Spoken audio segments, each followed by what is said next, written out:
Hello everyone, welcome back to DNS. तो बच्चों, ये हमारी वो सीरीज है जिसमें हम unit wise BCom first semester के सारे सब्जेक्ट की प्रिपरेशन कर रहे थे।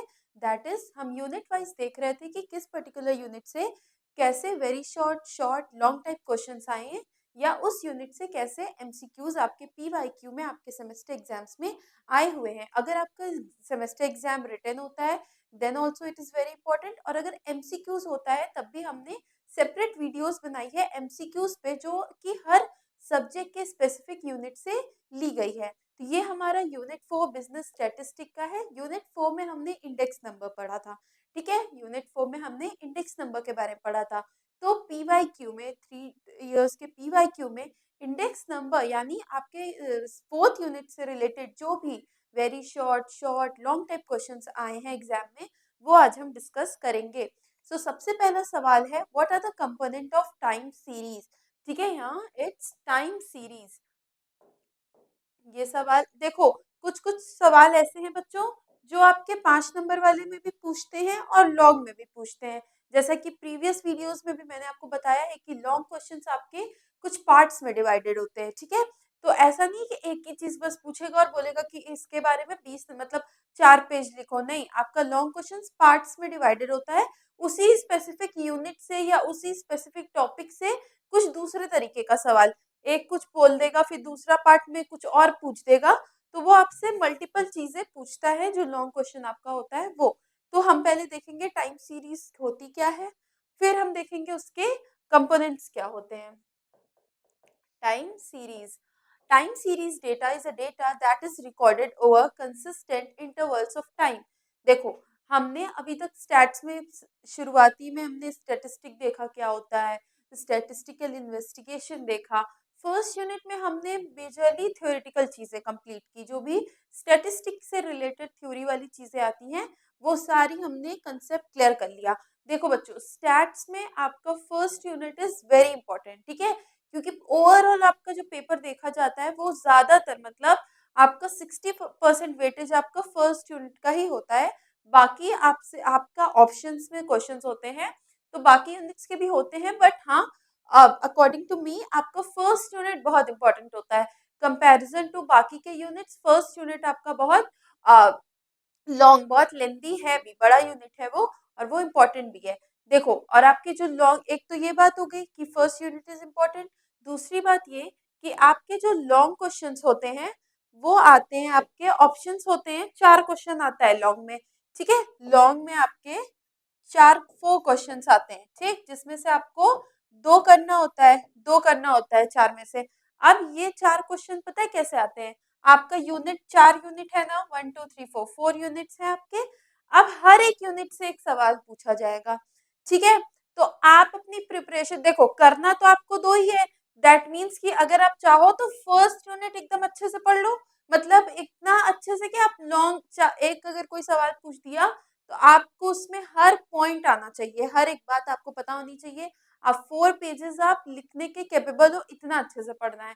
देन हमारा बच्चों थर्ड यूनिट जो था, कोरिलेशन, वो भी बहुत इजी है, छोटा है, आप वो तैयार कर लो। तो लॉन्ग क्वेश्चन के लिए आप घर पे ही बैठ के स्ट्रेटजी बना सकते हो कि चलो ये पढ़ना सब है, बट स्टिल बहुत डिटेल्ड वे में आप फर्स्ट और थर्ड यूनिट तैयार कर लो। आपके ऊपर है, कोई सेकंड भी कर सकता है, 4 भी कर सकता है, आपके ऊपर है कि आपको क्या सही लग रहा है। ये जस्ट फॉर एग्जाम्पल मैं आपको बता रही हूँ। ठीक, तो फर्स्ट और थर्ड यूनिट प्रिपेयर कर लो अच्छे से, तो आपका ये लॉन्ग क्वेश्चन 2 तो बिल्कुल भी नहीं छूटेगा। देन आपका आया वेरी शॉर्ट और शॉर्ट की बात। उसके लिए आप क्या, उसके लिए आपको देखो, उसमें आपको ज्यादा नहीं लिखना होता है। अगर वेरी शॉर्ट है तो मैक्सिमम 5 लाइन, 4 से 5 लाइन, और अगर शॉर्ट है तो आधा पेज, मैक्सिमम आधा पेज, या 1 पेज भी, 1 पेज भी ज्यादा ही, आधा पेज, या जितना कंटेंट होगा 1 पेज में अगर आ रहा है तो 1 पेज मान लो, उससे ज्यादा नहीं, 1 पेज से ज्यादा नहीं। तो उसमें आपको क्या करना है, उसके लिए आपको बहुत डिटेल स्टडी नहीं, आप हाँ ऊपर ऊपर सारी चीजों को समझ लो।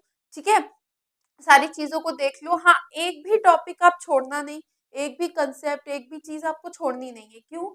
क्योंकि आपका ऐसे अगर मान लो लॉन्ग क्वेश्चन आपने ये पूरा 20 नंबर का कर भी दिया, मान लो 40 नंबर, 2 × 2 मतलब 2 क्वेश्चन आपने पूरे 40 मार्क्स इसमें आपने पा भी लिए लॉन्ग में, लेकिन अगर आप शॉर्ट और वेरी शॉर्ट में गेन नहीं कर पाओगे तो क्या 75 में से 40 मार्क्स अच्छा लग रहा है सो देखने में? नहीं।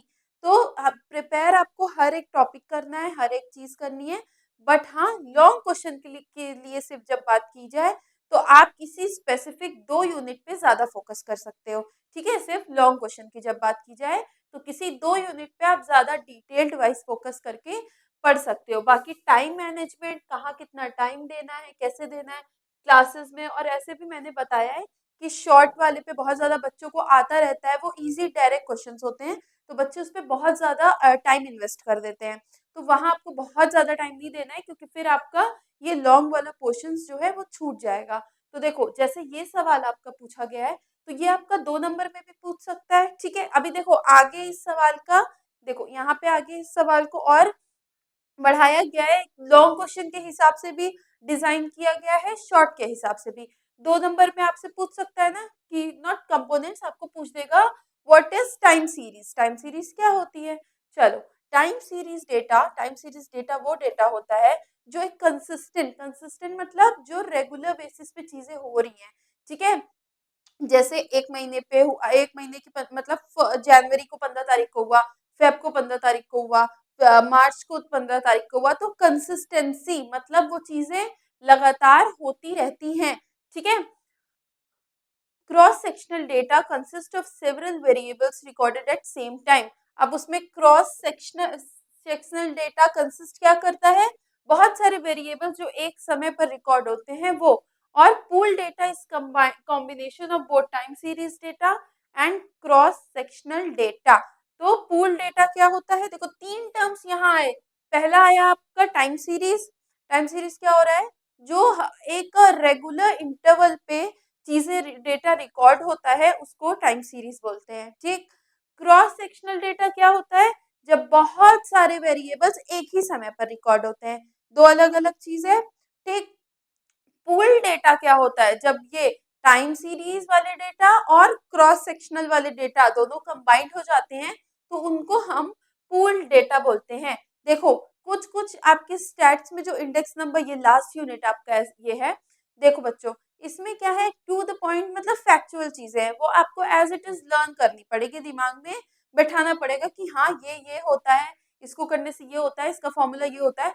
वैसे भी स्टैट्स आपके ऐसे सब्जेक्ट है जहाँ फर्स्ट यूनिट में थ्योरिकल चीजें थी, जहाँ आप समझे, आप समझ के लिख सकते हो चीजें, बट 80% आपका फैक्चुअल चीजें हैं जहाँ आपको बातें याद रखनी पड़ेंगी, ठीक है। अपने मन से आप बना के या समझ के बना के कुछ भी नहीं लिख सकते हो, टू द पॉइंट आपको चीजें लिखनी पड़ेंगी। The components of time series are, अब हम कंपोनेंट्स को देखेंगे। अब देखो, अगर देखो कौन कौन से कंपोनेंट्स है पहले देख लेते हैं। ट्रेंड, ठीक है, seasonal variation, cyclic variation, irregular movement, ठीक है, ये सारे, ये आपका कंज्यूमर प्राइस इंडेक्स है। ये आपके चार, आपके 1 2 3 4 आपके कंपोनेंट्स हैं किसके? टाइम सीरीज के। अब एक चीज और देख लो, आपको अकेला अकेला भी 2 नंबर में पूछ सकता है कि इरेगुलर मूवमेंट क्या होता है, साइक्लिक वेरिएशन क्या होता है, सीजनल वेरिएशन क्या होता है।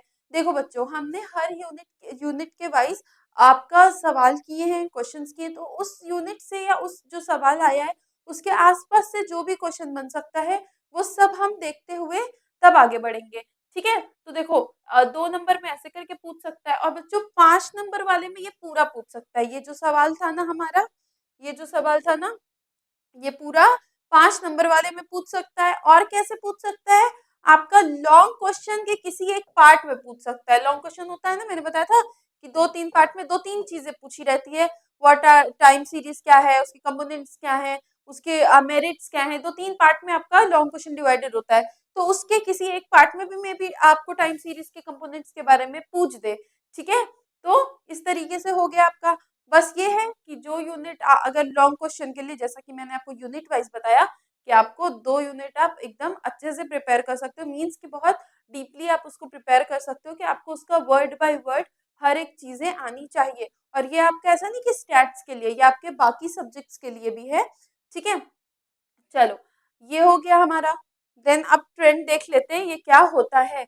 A long term average tendency that can be increasing, decreasing और स्टेबल। ट्रेंड मीन्स की चेंजेस, चेंज आ रहे हैं आपका।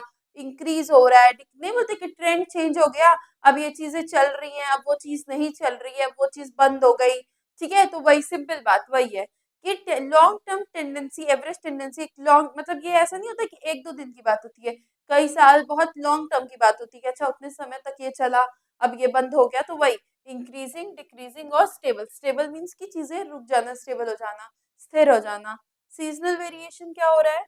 A variation in a variable, variation मतलब चेंज, ठीक है, वेरिएशन मतलब change. A variation in a variable that is due to predetermined pattern in its behavior. predetermined pattern मतलब जो पहले से predetermined, देखो वेरिएशन, वेरिएबल में वो वेरिएशन आना, वो चेंजेस आना जो कि किसकी वजह से है, वो चेंजेस किसकी वजह से है? प्रीडिटरमाइंड पैटर्न्स, जो पहले से पैटर्न्स प्रीडिटरमाइंड है, समझे हुए हैं कि हाँ ये चीज ऐसे होगी, ये चीज डिक्रीज होगी, ये चीज इंक्रीज होगी। तो वो जो हमें पहले से पता है, देखो सीजनल वेरिएशन चीजें हमें पहले से पता है कि इस सीजन में इस चीज, ये चीज की सेल्स ज्यादा बढ़ेंगी। ठीक है, हमें पता है कि फॉर एग्जाम्पल ले लो, हमें पता है कि सर्दियों में वुलन क्लॉथ्स की सेल बढ़ेंगी और आपका नॉर्मल क्लॉथ्स की जो कॉटन के कपड़े हैं उनकी सेल्स कहीं ना कहीं कम होंगी। तो वही चीज ये प्री डिटरमाइंड होती है, हमें पहले से पता होता है। ठीक है, फॉर एग्जाम्पल बाइसिकल सेल्स में इंक्रीज इन समर, वही बात है, बाइसिकल ज्यादातर लोग समर में, गर्मी में चलाते हैं, तो उसकी सेल समर में ज्यादा बढ़ जाए। I hope this is clear. और सीजन वाली बात तो आपको सबको पता है कि इस सीजन में ये चीज ज्यादा बिकता है, इस सीजन में ये चीज कम बिकता है। ठीक है, चलो साइक्लिक वेरिएशन क्या होता है अब? A fluctuation in a time series. Fluctuation means again changing, increasing और डिक्रीजिंग, उसी को बोलते हैं हम फ्लक्चुएट करना, ऊपर नीचे जाना। A fluctuation in a time series, time series में फ्लक्चुएशन आना that occurs over a longer period of time. ठीक है, usually more than a year. अब ये देखो सीजनल वेरिएशन जो है वो एक ही साल में होती है। 6 महीने गर्मी का सीजन है, 3-4 महीने आपका ठंडी है, बीच में बरसात है, तो ये एक ही साल, एक ईयर के अंदर ही आ रहा है। जो भी हो रहा है सीजनल चेंज वो एक साल के अंदर ही हो रहा है। बट जब हम साइक्लिक वेरिएशन, ठीक है, यहाँ वेरिएशन का मीन्स मैं लिख देती हूँ चेंज, जब साइक्लिक चेंज आपका होता है टाइम सीरीज में, तो वो किसके क्या बोला है यहाँ पे? Over a longer period of time, usually more than a year, मतलब एक साल से ऊपर की, अब एक साल के बाद कोई किसी चीज में कोई चेंज आ रहा है, that is called cyclic change. This type of pattern is also called long period effect और बूम बस्ट प्रोसेस। ठीक है, इसको हम क्या बोलते हैं? अगेन आपके एमसीक्यूज में मे बी क्वेश्चन आ सकता है आपको। देखो ये जो कॉल्ड वाली चीजें होती है ना, किसको ये बोला जाता है, इसको ये बोला जाता है, तो वो आप कहीं नोट करके रख लिया करो, क्योंकि आपके अगर आपका पेपर एमसीक्यू हो रहा है या नहीं भी हो रहा है, तो आपके मिड टर्म एग्जाम्स होते हैं, उसमें आपका एमसीक्यू इस तरीके से पूछता है कि इसको और क्या कहते हैं, इसका और क्या नाम है। ठीक है, तो हम साइक्लिक वेरिएशन को लॉन्ग पीरियड इफेक्ट बोलते हैं और बूम बस्ट प्रोसेस बोलते हैं। ठीक है, इरेगुलर मूवमेंट क्या होता है? अब ऐसे आप याद रख लो, trend, seasonal variation, cyclic variation, irregular movement, चार ही है, यहीं पे पढ़ते पढ़ते याद कर लो चारों को। A short term fluctuation that is unsystematic and can not be explain by a cyclic movement.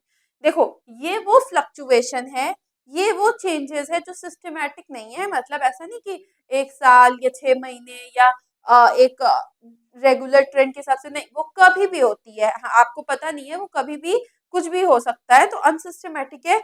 और कभी भी एक मतलब explain by cyclical movements in the economy, वो कभी भी एक्सप्लेन नहीं हो सकती कि हाँ ऐसे होगी या एक साल बाद होगी, वो आप एक्सप्लेनेबल नहीं है, you can't explain that. The decomposition of time series into core components can help improve understanding and forecast. देखो टाइम सीरीज जो था उसको इतने तरीकों से, चार तरीके से हमने उसके कंपोनेंट्स को देख लिया। इससे क्या होता है, जो भी फ्लक्चुएशंस हैं, जो भी एवरेजेस हैं, जो भी चेंजेस हैं, उनको पता लगाना हमारा, अगर हम डिवाइड कर देंगे सीजनल वाला इसमें डाल दिए, मतलब इस हिसाब से देखेंगे, तो कहीं ना कहीं हमारे लिए इजी हो जाएगा। वही चीज बोल रहा है, can improve understanding and forecast. Forecast मतलब आगे की फ्यूचर की चीजों को समझना, देखना कि हाँ ये चीजें स्टेप उठाने से या ये कदम उठाने से, ये करने से मुझे फ्यूचर में क्या बेनिफिट मिलेगा। ठीक है, आगे बढ़ते हैं। देखो, अब ये आपका है कंज्यूमर प्राइस इंडेक्स, ठीक है। क्वेश्चन इज कि कंज्यूमर प्राइस इंडेक्स के बारे में पूछ देगा। देखो, वी डोंट नो कि एग्जामिनर्स क्या, किस वे में, किस लैंग्वेज में क्वेश्चन पूछे, लैंग्वेज इन द सेंस की किस स्टाइल में क्वेश्चन पूछे, ठीक है। बट बच्चों, क्वेश्चन कितना भी घुमा के पूछा जाए, उसका आंसर तो वही रहेगा ना। तो हम आंसर्स पे फोकस कर लेते हैं। देखो, मतलब बस इतना याद रखना कि कंज्यूमर प्राइस इंडेक्स के बारे में पूछा जाए, ठीक है। देखो, मैंने अलग अलग करके लिख दिया है कि how it, what it measures, वो क्या मेजर करता है, हाउ इट्स कैलकुलेटेड, उसको कैसे कैलकुलेट किया जाता है, कंज्यूमर प्राइस इंडेक्स होता क्या है, ठीक है। तो देखो, इतनी एक स्लाइड पे 3 टाइप के क्वेश्चंस है। What is consumer price index, what it measures, मतलब वो क्या मेजर करने के लिए यूज होता है, ठीक है। हाउ इट्स कैलकुलेटेड, वो कैसे कैलकुलेट किया जाता है, ठीक है। चलो, the consumer price index is a measure of how the prices of goods and services change over time from the for the average consumer। ये बोल रहा है consumer price index number calculate करता है या मेजर करता है, क्या मेजर करता है कि prices of goods and services, goods और सर्विसेज के प्राइसेस जो हैं वो कितना चेंज हो रहे हैं, मतलब बढ़ रहे हैं या घट रहे हैं एक नॉर्मल कंज्यूमर के लिए, एवरेज कंज्यूमर के लिए। जैसे ये कंज्यूमर था, इसकी इनकम वही है, इसको इनकम मिल रही थी 100 रुपए, ठीक है। और ये गुड्स खरीद रहा है, 2-3 गुड्स ले लो, मतलब सामान, ये कुछ ये हो गया, वॉशिंग पाउडर हो गया, साबुन हो गया, शैम्पू हो गया, तेल हो गया, बेसिक नेसेसिटीज वाले सामान हो गए।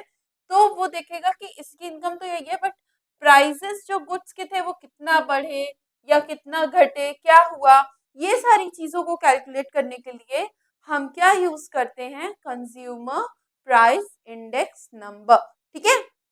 और ये एक कंज्यूमर के लिए नहीं है, ओवरऑल कंज्यूमर की बात हो रही है, ठीक है।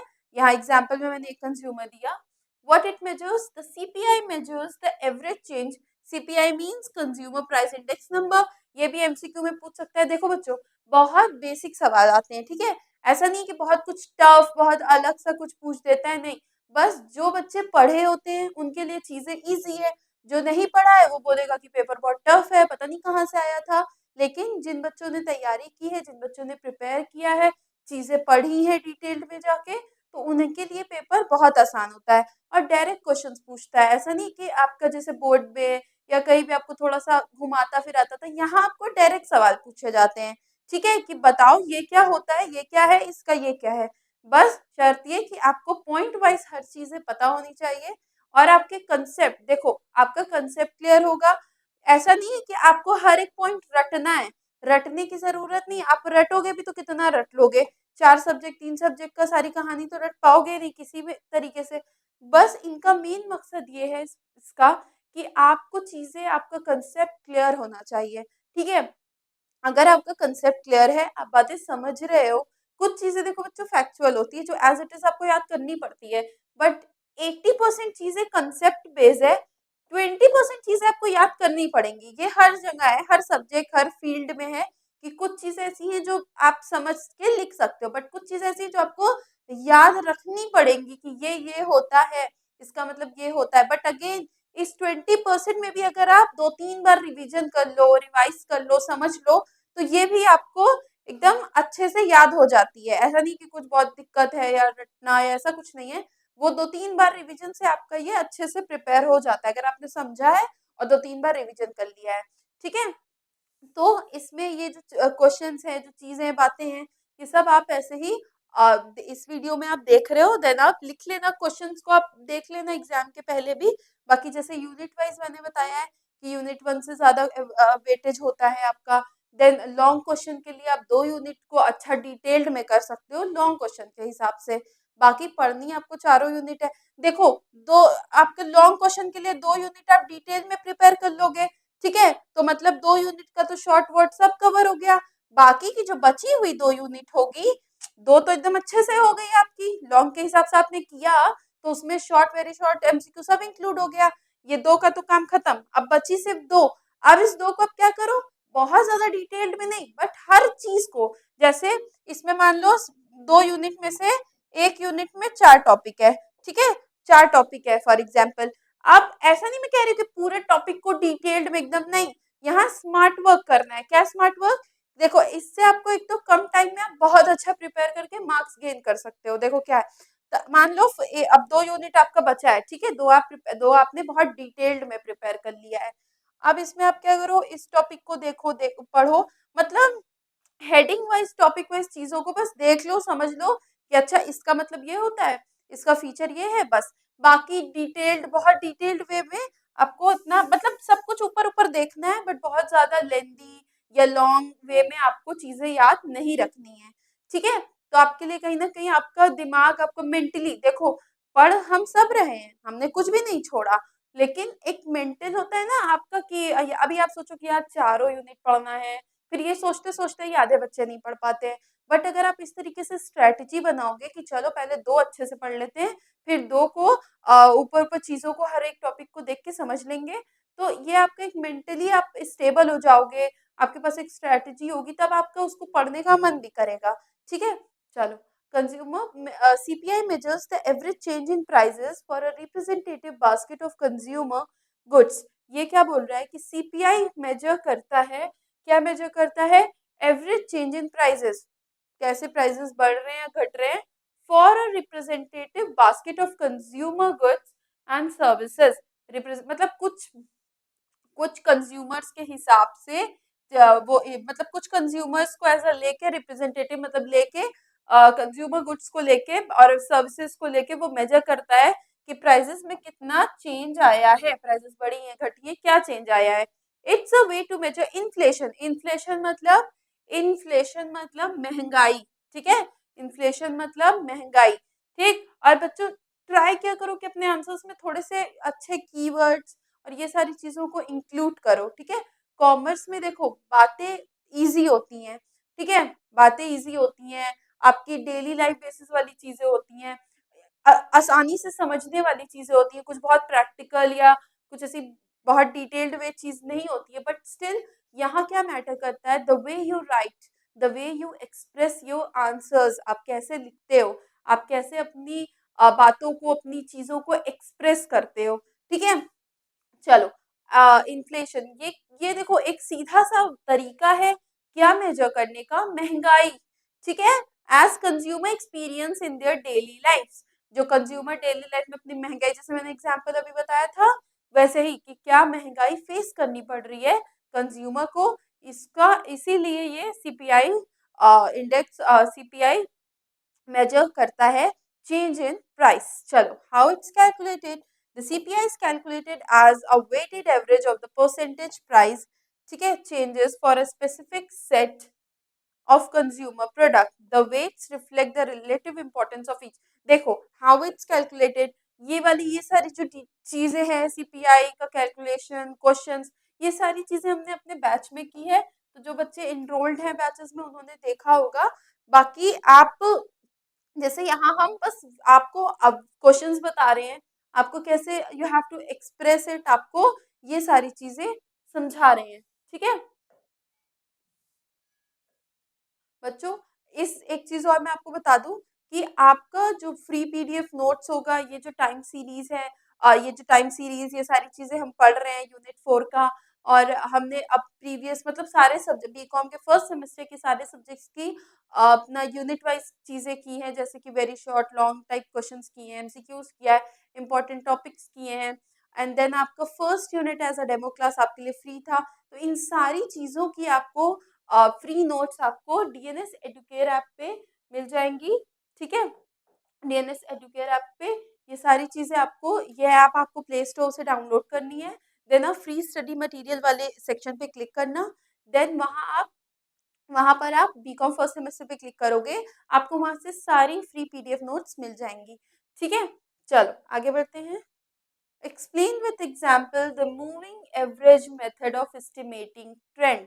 एक मेथड है हमारा क्या, मूविंग एवरेज मेथड, ये आपको पीवाईक्यू, बाकी सारे पीवाईक्यू हैं, this is also PYQ question. ये अब बोल रहा है सवाल कि एक्सप्लेन विथ एग्जाम्पल, एग्जाम्पल के साथ एक्सप्लेन करो, क्या एक्सप्लेन करो, moving average method of estimating trend. Trend को पता लगाने के लिए एक मेथड था मूविंग एवरेज मेथड, ठीक है, उसको एक्सप्लेन करने के लिए बोला है। ठीक है, स्टार्ट करते हैं। The moving average method is a statistical technique used to measure trends in data by calculating a series of averages from overlapping groups of values। क्या बोल रहा है कि मूविंग एवरेज मेथड एक स्टैटिस्टिकल टेक्निक है, ठीक है, टेक्निक है ये क्या यू मेजर करती है, ट्रेंड चेंजेस को मेजर करती है, ठीक है, सीरीज में calculating a series of averages, मतलब group of values, group of data में से ट्रेंड चेंजेस को मेजर करती है। आगे हम देखते हैं इसका मेन, देखो, calculate averages, move the averages, plot the averages, ठीक है, compute the arithmetic average of each group of values, ठीक है, एवरेज हम निकालते हैं ना, चीजों को एक सेट ऑफ डेटा को प्लस कर देते हैं और जितना कंपोनेंट है उससे डिवाइड कर देते हैं, ठीक है, इस तरीके से हम एवरेज निकालते हैं ना। तो वही बोल रहा है कि compute arithmetic average of each group of values, जितनी ग्रुप ऑफ वैल्यूज है सबका सबसे पहले एवरेज निकलेगा, फिर क्या होगा, replace the oldest value in the group with the next value in the series to create the next group. अभी आगे देखो, ये अभी जस्ट देखते जाओ, आगे वाले आपका स्लाइड्स पे इसको एक्सप्लेन किया गया है। Plot the average, show the average for each group at the centre of its period, ठीक है, the moving average method is use to smooth out data fluctuation and establish a underlying trend in a set of data. It is a popular indicator in technical analysis for stocks। देखो, ठीक है, ये देखो, ये किस लिए use होता है, ये यूज होता है एक स्मूथ आउट डेटा फ्लक्चुएशंस के लिए, कि कैसे डेटा में चेंजेस आ रहे हैं, स्मूथ चेंजेस आ रहे हैं, ठीक है, कैसे चेंजेस आ रहे हैं, and establish the underline trend, and establish the underlying trend, ठीक है, and establish the underlying trend in a set of data. It is a popular indicator in a technical analysis for stocks।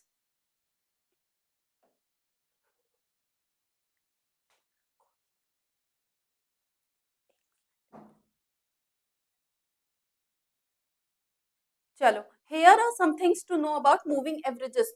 कुछ चीजें हैं moving averages के बारे में, then आगे हम देखेंगे कि कैसे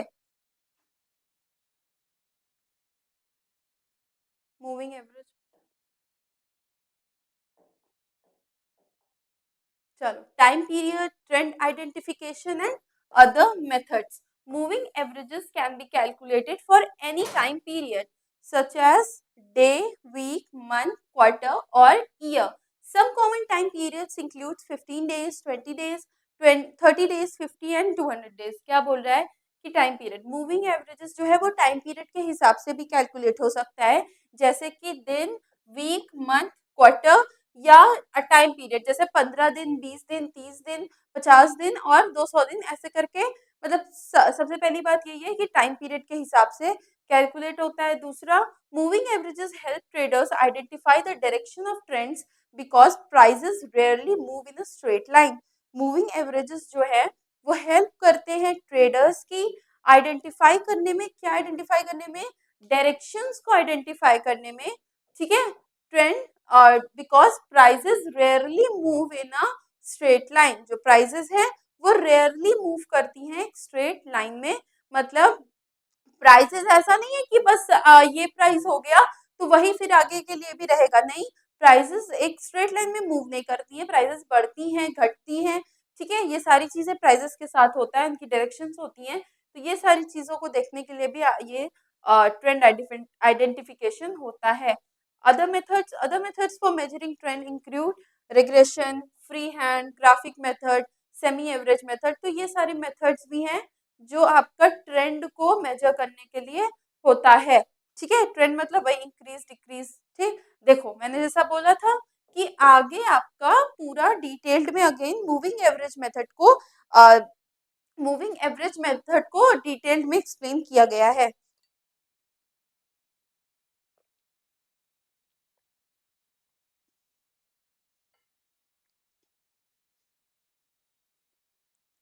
Moving average method is a simple device of reducing fluctuations and obtaining trend values with a fair degree of accuracy। अब ये बोल रहा है कि जो आपका मूविंग एवरेज मेथड है वो एक सिंपल डिवाइस है of reducing fluctuation and obtaining trend values with a fair degree of accuracy. देखो फ्लक्चुएशन चेंजेस को, जो फ्लक्चुएशंस हो रही हैं आपकी, बढ़ना प्राइजेस का, इन्फ्लेशन होना, महंगाई होना, उनको कहीं ना कहीं से रोकता है। रोकना इन द सेंस कि उनको कहीं ना कहीं से पता लगाता है, ठीक है, ट्रेंड वैल्यूज को पता लगाता है, फिर फेयर एक्यूरेसी दिखाता है आपका कि हाँ इतने इतनी इतना चेंजेस आया है, इतनी महंगाई बढ़ी है, इतना आपका कंज्यूमर्स के लिए चीजें इतनी महंगी हो रही है। In this method the average value of a number of years, ठीक है, इस मेथड में क्या होता है, जो एवरेज वैल्यू होती है नंबर ऑफ ईयर कह लो, या मंथ हो गया, वीक हो गया, डेज हो गया, is taken as the trend value for the middle point of the period of moving average. The process of averaging smoothes the curve and reduces the fluctuations. ठीक है, जो एवरेजिंग का प्रोसेस होता है वो क्या करता है, जो भी मतलब देखो ये सारी चीज आपके उतने रिलेटेड बात की नहीं, क्योंकि आपको इतना मतलब इस तरीके से पूछेगा नहीं, बट आपको बस सिंपली ऐसे एक्सप्लेन करना है कि हाँ मूविंग एवरेज क्या कर रहा है, वो जो 3 टर्म्स हमने पढ़े उसको एक्सप्लेन कर देना, और यहाँ तक चीजें आप एक्सप्लेन कर सकते हो। ठीक है, फिर हम यहाँ से देखेंगे डिसीजन अबाउट, तो हाँ ये देख सकते हो, the first thing to be decided in the method is the period of moving. What is mean to be taken, what it means to take a decision about the number of consecutive items whose averages could be calculated each time. ठीक है, अब देखो हम यहाँ तक देखा हमने, then आप इतना आप स्किप कर सकते हो, देन यहाँ से देखते हैं।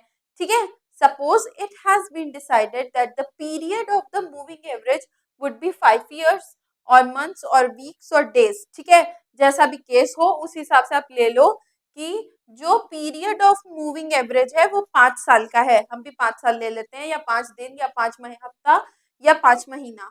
ठीक है, फिर क्या बोल रहा है, देन द अर्थमेटिक एवरेज, पहले हम अर्थमेटिक एवरेज निकाल लेते हैं, फर्स्ट 5 आइटम्स, ठीक है, 1 2 3 4 5 would be placed against item number 3।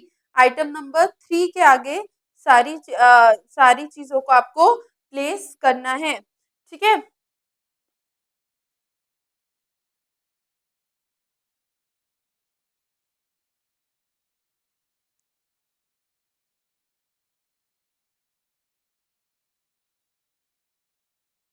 देखो अब आप पूछो आइटम नंबर 3 के आगे क्यों, एवरेज ऐसे निकलेगा ना,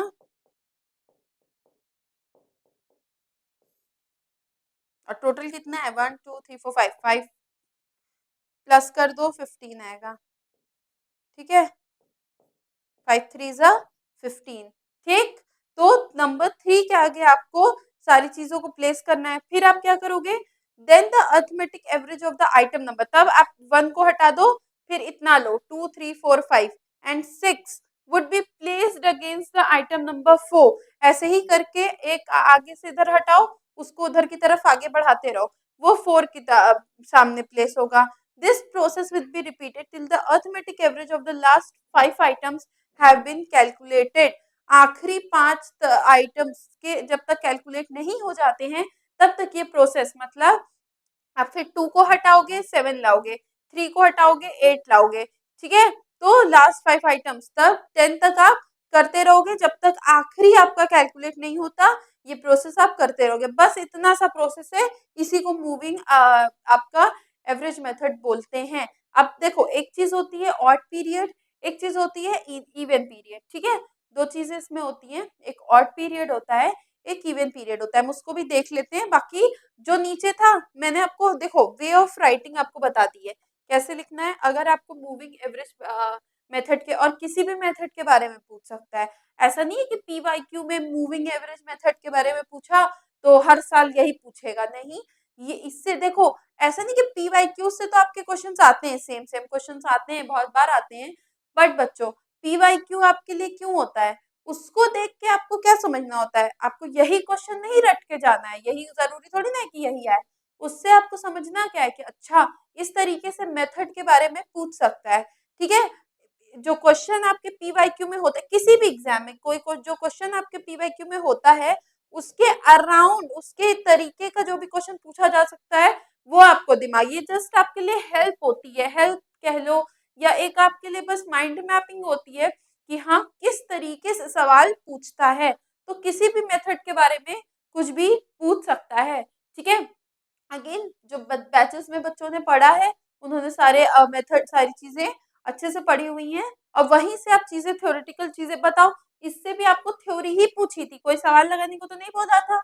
मेथड की भी थ्योरी पूछी आपको, ठीक है। तो आपका 80% ऑफ द पेपर थ्योरी ही होता है। देखो मेथड की भी ये एकदम ओरिजिनल PYQ है आपका बच्चों। तो मेथड की भी आपको थ्योरी पूछी, तो बाकी जो भी सारे मेथड्स है उसकी थ्योरीज आपको देखनी है। अगेन ये चीजें हमने देखी। देन यहाँ से बस यहाँ तक बातें ये आप कट कर दो। देन ये जो सपोज वाला है ना, ये आपको चीजें ऐसे करके, और एवरेज कैसे निकालना है वो एक हटा दो, देन 2 3 4 5 का, देन 2 हटा 6 का, देन आप हटा दोगे क्या 2 हटा दोगे तो 3 4 5 6 7, ऐसे 5 5 का कर करके आखिरी 5 के जब तक आप नहीं निकाल लेते हो, 5 आइटम्स आपके पास नहीं हो जाते हैं, जैसे आइटम नंबर 1, आइटम नंबर 2, 3 4 5, जब तक 5 आइटम्स आपको नहीं मिल जाते हैं तब तक आप ये वाला प्रोसेस करते रहना। I hope it is very clear. चलो ऑड पीरियड्स देख लेते हैं। Odd periods of moving average, step for calculating odd numbers of year, ठीक है। 3 5 7 9। Example, calculation of 3 yearly moving average include the following steps. Compute the value of the first 3 years. First 3 years मतलब first 1 to 3 की value compute करो. Place the 3 year total against the middle year. ठीक है, इन तीनों का total जो है आप सेकेंड मिडिल मिडिल ईयर कौन सा है, मिडिल ईयर आपका सेकेंड ईयर है, तो उसके सामने प्लेस कर दो। फिर क्या है, leave the first year value and add up the values of the next 3 years. तो फर्स्ट वही जो पीछे हमने किया ना उसी तरीके से है। तो जो फर्स्ट आपने क्या बोला कि आपने ये फर्स्ट छोड़ दिया, ठीक है, you left the first one. Then क्या होगा देखो, आपको फर्स्ट वाला छोड़ना है, देन आपको क्या ऐड करना है 2 3 4 एंड, ठीक है, place the 3 year total against the middle year. फिर इन तीनों साल का टोटल आपको मिडिल मिडिल में कौन सा आ रहा है बच्चों, थर्ड ईयर आ रहा है ना आपका मिडिल में, तो थर्ड ईयर के सामने आपको प्लेस करना है। I hope it is clear. देखो 3 साल का बोला था, ये तो एग्जाम्पल था, इससे कोई मतलब नहीं है, ठीक है, ये कट कर देती हूँ। बोला है calculation of 3 yearly moving average include the following step. 3 yearly मतलब 1 2 3 सिंपल। देन आपको क्या करना है, इन तीनों को आपको compute the value of first 3 years, इन तीनों को then place the 3 year total against the middle year, ठीक है। इन तीनों के टोटल को आपको मिडिल मिडिल में कौन सा ईयर है आपका सेकंड ईयर है, तो सेकंड ईयर के सामने आपको इन तीनों का टोटल को प्लेस करना है। फिर क्या करना है, फिर आपको वन मतलब फर्स्ट ईयर के वैल्यू को छोड़ देना है, इसकी वैल्यू को छोड़ देना है। देखो यहाँ वैल्यूज दी नहीं हुई है, यहाँ बस ऐसे एक्सप्लेन करने के लिए नंबर दिया हुआ है। फिर आपको ये फर्स्ट ईयर वाली जो वैल्यू होगी उसको हटाना है, 2 3 4 तक आप पहुंचे, 2 3 4 तक पहुंचे। फिर इन तीनों की वैल्यूज को थर्ड ईयर बीच में जो ईयर है थर्ड ईयर के सामने प्लेस कर देना है। फिर आगे आओ, फिर क्या बोल रहा है, this process until the last year values taken for calculating moving the 3 yearly total must be divided by 3 and placed in the next column. फिर जो भी 3 ईयरली का 3 बार करना होगा, फिर जो भी 3 ईयरली का आपका आएगा उसको 3 से आप डिवाइड करोगे। This is the trend value of moving average. The formula for calculating 3 yearly is as, देखो A B C divided by 3, ठीक है। फिर ए हट जाएगा, B C D divided by 3, भाई जो ऊपर है उसी को है, ठीक है। फिर बी हट जाएगा, C D E divided by 3, 3 बार हो गया, 1 2 3 हो गया। द फॉर्मूला फॉर 5, अब 5 ईयर होगा तो देखो कैसे होगा, A B C D E divided by 5, ठीक है। फिर ए हट जाएगा, B C D E F हो जाएगा, ठीक है, डिवाइडेड बाय 5। फिर बी हट जाएगा, मतलब एक एक आगे का हटाना है, दूसरे आगे की तरफ एक जोड़ना है। बस यही बहुत सिंपल सी बातें हैं, बस आपको लिखने का, इसमें कुछ भी टफ या क्या है ऐसा कुछ भी नहीं है, बस सिंपल बातें हैं। आपको लिखने का तरीका आता होना चाहिए कि किस तरीके से आप चीजों को बातों को लिख रहे हो, ठीक है। even period of moving average, if the period of moving average is even मतलब even number है, 4 6 8 है जो even number है, the 4 yearly total cannot be placed against any year as the median 2.5 is between and the second year and the second sorry between the second and the third year। so देखो क्या बोल रहा है कि अगर moving average आपका even है 4 6 8 even वाले नंबर्स हैं, the 4 yearly total can not be place against any year. जो 4 ईयरली, अब जैसे है 2, 4, 6, 8 इस तरीके से, फॉर एग्जाम्पल मैं आपको बता रही हूँ, इस तरीके से है। तो जो आपका मिडिल आएगा is between the second and the third year, ठीक है। तो जो आपका बिटवीन आएगा, जैसे देखो अब 4 है तो इसमें से आप मिडिल कौन सी निकालोगे, मिडिल वैल्यू नहीं ना निकालोगे, तो मीडियन आपका 2.5 होगा इज बिटवीन सेकेंड और थर्ड ईयर, मतलब सेकेंड और थर्ड ईयर के बीच में आपका मीडियन होगा, मिडिल वाला होगा, ठीक है। So the total should be place in between the second and third year, इसके बीच में जो है आपको टोटल को प्लेस करना होगा, ठीक है। We must centre the moving average in order to, ये कुछ नहीं है, ठीक है। Compute the values of first 4 years and place the total in between second and the third year. Leave the first year value वैसे ही है, बस यहाँ क्या सेकंड और थर्ड के बीच में लगेगा, ठीक है। लीव द फर्स्ट ईयर को छोड़ दो, compute the values of next 4 years, place the total in between, जब पहले को छोड़ोगे फिर आगे, तब थर्ड और फोर्थ ईयर के बीच में होगा, पहले सेकंड और थर्ड के बीच में लग रहा था, फिर थर्ड और फोर्थ के बीच में लगेगा, फिर फोर्थ और फिफ्थ के बीच में लगेगा, आगे से छूटता जाएगा। This process must be continued until the last year into taken into account, ठीक है। देखो third year, leave the first four total, place the fourth, वही चीज है, दिस 4 ईयर, ठीक है। Divide the above total by 8 because total of 4 year totals and put the next column, this is trend value, ठीक है। फिर उन सारी चीजों को आपको 8 से डिवाइड कर देना है, ठीक है। 4 ईयर लिए तो आपको 8 से डिवाइड कर देना है, ठीक, क्योंकि आप मिडिल में करते जा रहे थे। अब देखो क्या है, देखो because it is the total of 2 4 yearly totals, दो 2 4 ईयरली टोटल का है, तो दैट मीन्स कि आपको 8 से डिवाइड करना है। वन वन ईयरली, एक 4 ईयरली सिंपल होता तो 4 से। देखो ये क्या है बच्चों, ये मेथड है, ये सवाल के ऊपर किया जाने वाला मेथड है, तो थ्योरेटिकल चीजें आपको एज इट इज लर्न करके लिखनी पड़ेंगी। मैं कितना भी यहाँ बता, मतलब आई हैव ट्राइड, मैंने बहुत अच्छे से आपको नोट्स लिख के दिया है, इवन वाला, ऑड वाला, मूविंग एवरेज, इनफ चीजें, जितनी चीजें मूविंग एवरेज के बारे में आ सकती थी, जितनी चीजें आपको बताया जा सकता है, उतनी चीजें मैंने यहाँ पे इंक्लूड कर दी है, ठीक है।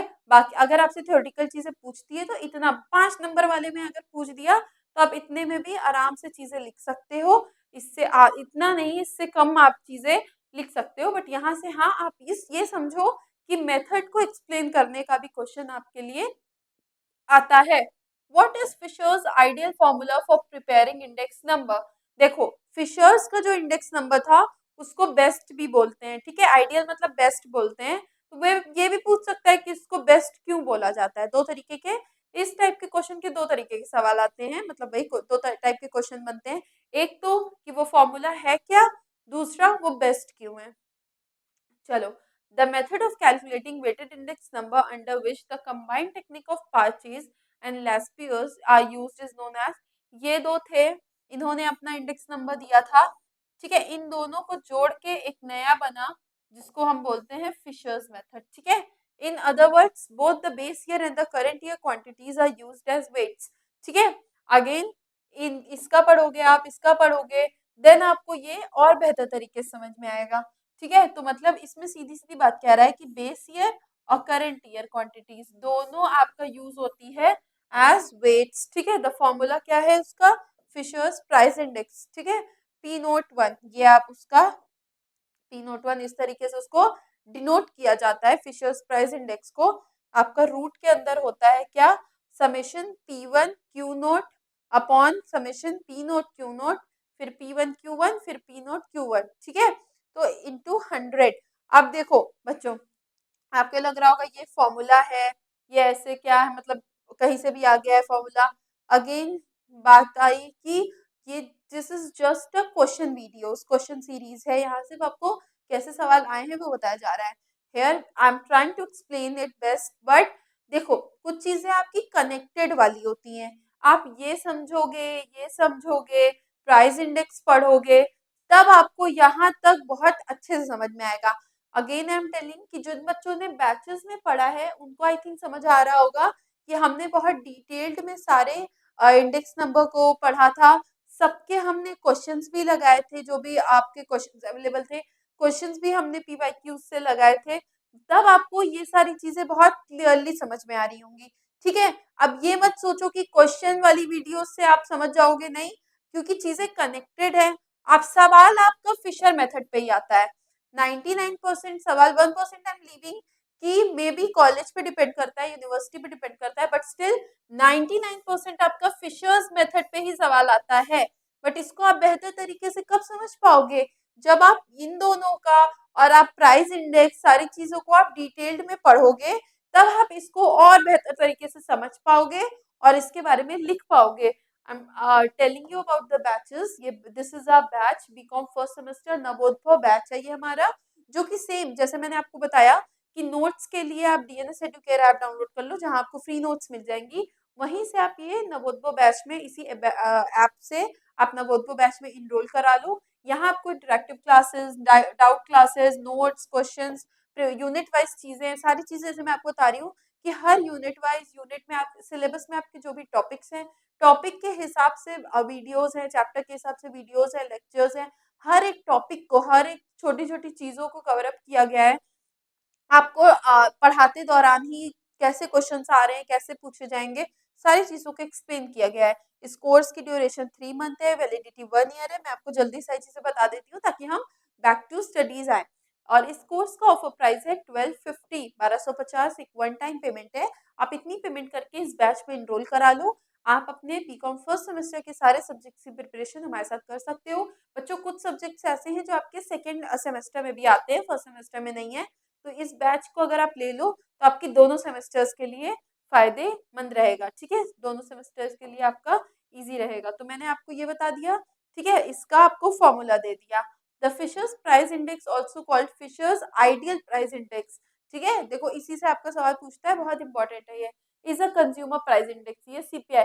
देखो जो कंज्यूमर प्राइस इंडेक्स हम देख कर आए ना अभी, उसी का ये पार्ट है। उसी में वो पास्ट ईयर्स, लास्ट ईयर्स का प्राइस इंडेक्स भी था। used to measure the level of price level of goods and services over given period of time। Goods और सर्विसेज की प्राइसेस को मेजर करने के लिए एक लेवल ऑफ पीरियड टाइम, मतलब कब बढ़ी कब घटी क्या है, उसको देखता है। Fisher index geometric average of, मतलब वही बोल रहा है कि इनका और इनका ज्योमेट्रिक एवरेज है, मतलब क्यूब रूट में निकाला जाता है। ठीक है, चलो ये हो गया हमारा फिशर्स के बारे में। आगे बढ़ते हैं। देखो एक कंसेप्ट है आपका,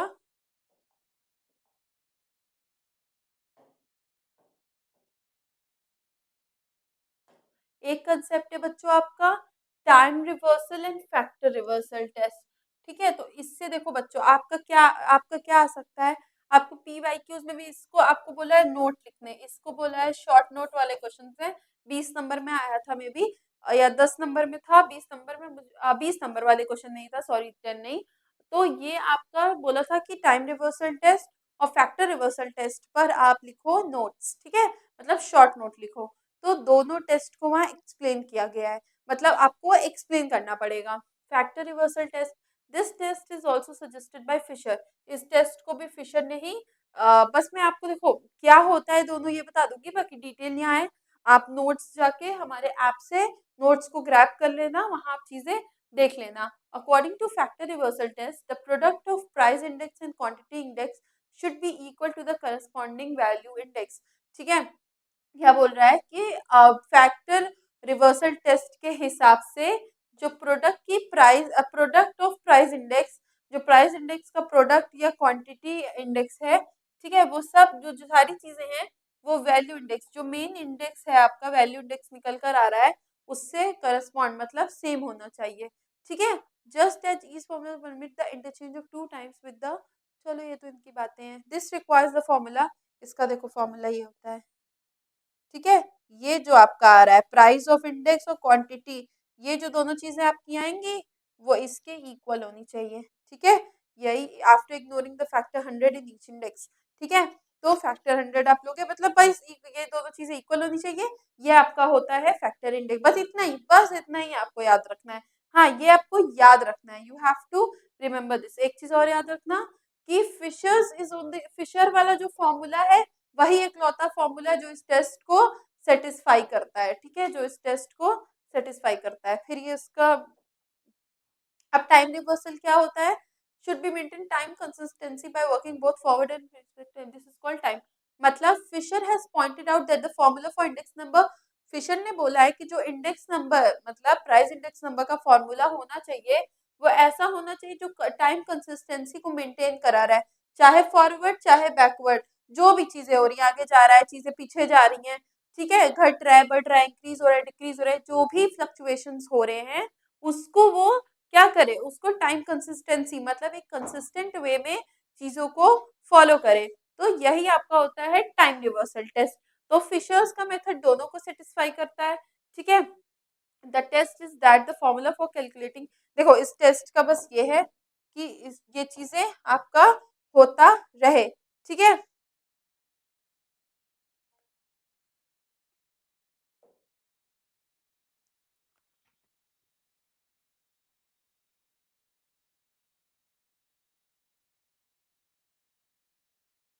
यहाँ देखो फैक्टर 100 जो है वो ओमिट होता है। तो तीन चार देखो कुछ ऐसे टेक्निकल टर्म्स है बच्चों जो आपको याद रखने हैं, ठीक है। एज इट इज आपको चीजें याद रखनी है बच्चों। अगेन देखो क्या था, ये जो टाइम रिवर्सल और फैक्टर रिवर्सल टेस्ट है, ठीक है, इसका डिटेल्ड एक्सप्लेनेशन वो बहुत लेंदी वाला एक्सप्लेनेशन है, तो I am leaving it here. बाकी बैचेस में क्लासेस में हमने वो डिटेल्ड में ऑलरेडी हम वो चीज पढ़ चुके हैं, बट हाँ मैंने इसलिए यहाँ पे इंक्लूड कर दिया कि आपको पता चल जाए कि उससे रिलेटेड आपको कुछ पूछ सकता है। बहुत ज़्यादा उससे क्वेश्चन बन के नहीं आते हैं, ठीक है। बहुत जो फॉर्मूले हैं या वो ऐसा कुछ बहुत ज़्यादा टफ वाला क्वेश्चन बन के नहीं आता है। मेजरली देखो बच्चों आपका 2 नंबर वाले पूछ सकता है कि टाइम रिवर्सल क्या होता है, फैक्टर रिवर्सल क्या होता है, ठीक है। नोट्स में एक वर्नियर आया था, बट आपको मेजरली उससे बहुत डिटेल्ड या बहुत कुछ टफ आपसे कुछ भी नहीं पूछेगा, क्योंकि बस उसको आपको पता होना चाहिए कि एक फैक्टर रिवर्सल टेस्ट है, एक टाइम रिवर्सल टेस्ट है। फैक्टर रिवर्सल क्या कह रहा है, टाइम रिवर्सल क्या कह रहा है, बस इतनी सी बात आप समझ लेना। बाकी नोट्स यहाँ पर आपके लिए हैं, आप उसको ग्रैब कर लेना हमारे डीएनएस एडुकेयर ऐप से, नोट्स को आप ले लेना। और मैंने जैसा कि कहा, मैंने दोनों टेस्ट के बारे में आपको बोला कि हाँ अगर मैं एक्सप्लेन और चीज़ें क्वेश्चंस के थ्रू या तो वो बहुत लेंथी और उतने वैसे सवाल भी नहीं पूछते हैं, हमें सवाल के हिसाब से प्रिपेयर करना है, तो फालतू की लेंथी चीज़ें हमें वैसे भी कवर अप नहीं करनी है। तो वो क्या होगा हमारा आपका, जैसे मैंने आपको बताया उस तरीके से आप देख लो, बाकी नोट्स से आप एक बार रीड आउट करके चीज़ें जाना, बाकी उससे रिलेटेड बहुत सारे सवाल नहीं आते हैं, तो उसके लिए आपको बिल्कुल भी टेंशन लेने की ज़रूरत नहीं है। जैसे बनता है मैंने बताया ना, फर्स्ट यूनिट से ज़्यादा सवाल आते हैं आपके, फोर्थ यूनिट से तो उतने आते भी नहीं हैं। तो स्टिल मैंने आपको सारी चीज़ें बता दी, कैसे सवाल आता है, किस यूनिट कौन सी यूनिट ज़्यादा इम्पोर्टेंट है, कैसे आप अपना प्रिपरेशन कर सकते हो, आप स्ट्रैटेजी क्या रख सकते हो, आपको किस क्वेश्चंस पे कैसे टाइम्स देना है, किस चीज़ें करनी है, मैंने प्रीवियस अपनी वीडियोस में लेक्चर्स में आपको बताया हुआ है। So this is all for today. हम बाकी के नेक्स्ट वीडियोस में जो भी रिलेटेड वीडियोस आपकी इंपॉर्टेंट, आपकी एग्जाम टाइम पे इंपॉर्टेंट क्वेश्चंस वाली वीडियोस आती रहेंगी, उसके लिए आप हमारे साथ कनेक्टेड रहना। I hope you enjoyed this lecture. Thank you everyone.